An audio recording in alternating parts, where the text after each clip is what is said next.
ഇതൊരു വ്യൂസിന് വേണ്ടിയിട്ടുള്ള വീഡിയോ അല്ല കേട്ടോ. ഒരു ഗുരുതരമായിട്ടുള്ള മാനസിക സാമൂഹിക പ്രശ്നത്തിന്റെ വിശദീകരണമാണ്. സൈക്യാട്രിയിൽ സ്പ്ലിറ്റ് പേഴ്സണാലിറ്റി. ഇന്നലെ ഞാനൊരു പബ്ലിക് ബസ്സിൽ നിന്നുള്ള ഒരു വീഡിയോ ഷെയർ ചെയ്ത്. എന്താന്ന് വെച്ച് കഴിഞ്ഞാല് ഒരാള് മനഃപൂർവ്വം എന്റെ ശരീരത്തിൽ സ്പർശിക്കുന്ന ഒരു വീഡിയോ. ആലോചിച്ചിട്ടൊരെത്തും പിടിയും കിട്ടുന്നില്ല. ഈശ്വര, ആലോചിച്ചിട്ടൊരെത്തും പിടിയും കിട്ടുന്നില്ല. അത് തന്നെയല്ലേ ഞാനിപ്പോ പറഞ്ഞത്.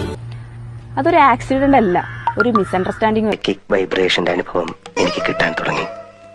അല്ല, ഇത് മേജർ സൈക്കോളജിക്കൽ ഇഷ്യൂവും സെക്ഷൽ ബൗണ്ടറി വയലേഷനുമാണ്. ഒരാളെ ഒരു അപകടത്തിലേക്ക് പറഞ്ഞുവിടുമ്പോ എന്തൊരു മനസമാധാനം എന്നറിയാമോ? അതായത് കൺസെന്റ് ഇല്ലാതെ ഒരു മനുഷ്യന്റെ ശരീരത്തിൽ തൊടാന് ആർക്കാ അവകാശം ഉള്ളത്? ശരിക്കിത് കാണിക്കുന്നത് എന്താണെന്നറിയോ? അയാൾക്ക് അയാളുടെ ഇമ്പൾസ് കൺട്രോൾ ചെയ്യാനുള്ള ശേഷിയില്ല, മറ്റുള്ള മനുഷ്യന്മാരോടുള്ള എമ്പതി ഇല്ല. ഒറ്റക്കാലിൽ തപസ് ചെയ്താലും ഇതിനൊക്കെ അപ്പുറത്ത് ആരും എന്നെ ഒന്നും ചെയ്യില്ല മറ്റുള്ളവരെ ഉപദേശിക്കാൻ എന്തെളുപ്പം, ചിരിച്ചുകൊണ്ട് ധീരതയോടെ അഭിമുഖീകരിക്കൂ എന്നുള്ളൊരു മറ്റേടത്തെ വിചാരല്ലേ, അതും കൊണ്ടാണ്. നല്ല കാര്യമായി. എന്താന്ന് വെച്ചാലേ, ഞാൻ ഈ ഫസ്റ്റ് എന്റെ മുന്നിൽ നിൽക്കുന്ന ഒരു പെൺകുട്ടിക്കുള്ള ഡിസ്റ്റർബൻസ് കണ്ടിട്ട് എന്റെ ഫോണിൽ വീഡിയോ ഓൺ ആക്കി ഇങ്ങനെ പിടിച്ചു.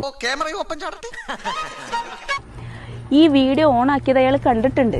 അയാൾ ഇത് കണ്ടോണ്ടിരിക്കെ തന്നെ അയാൾ കുറച്ചു നേരം അങ്ങനെ നിന്നു.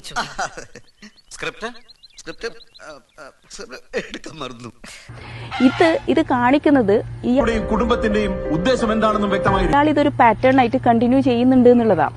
ഒരു പട്ടിയെ കൊന്നാൽ ചോദിക്കാൻ മനുഷ്യരുള്ള ഈ രാജ്യത്ത് ഒരു മനുഷ്യനെ കൊന്നാൽ ചോദിക്കാൻ ഒരു പട്ടിയും